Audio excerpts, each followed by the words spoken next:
Gagawa ako ng park light, ay ano, brake light kasi paparehistro. Dito lang yan.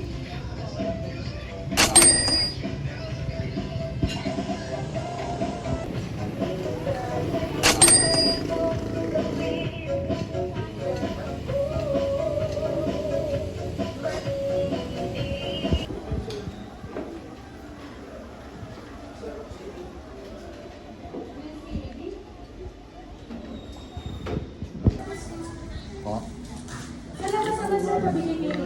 Richard po. Hanapin ko po si Richard. Salamat po.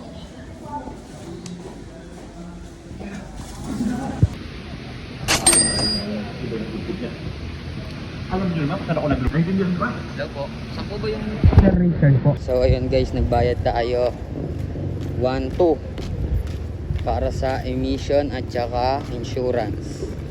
Ito na yung ating motor. Puntahan natin doon.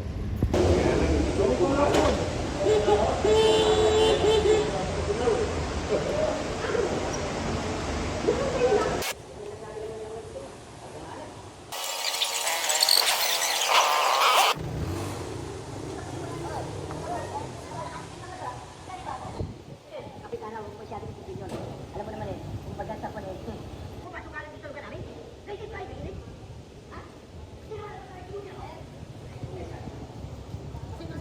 Okay ba, sir? Salamat, sir.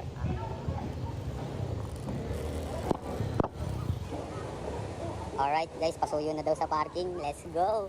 Mukhang pumasa sa emission si Blippi. Kinabahan pa ako doon.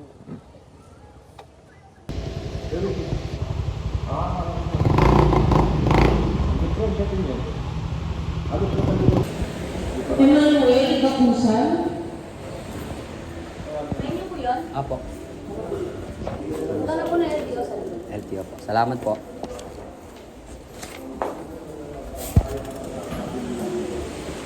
LTO na daw sa likod. Ito.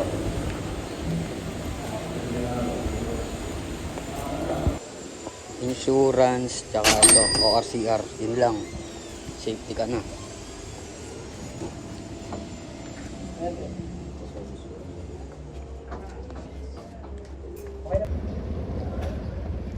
Ito yung binayaran ko dun sa may papel. Bali naka 1,700 ako lahat-lahat ng parehistro ko. 1,700 lang dito sa may Angono LTO. Alright. Alam nyo na kung saan kayo magpaparehistro ng mura. Pwede rin naman sa iba kahit sa ang LTO pala. Pare-pares lang pala yan. Ang akin lang, yun mas okay, solid.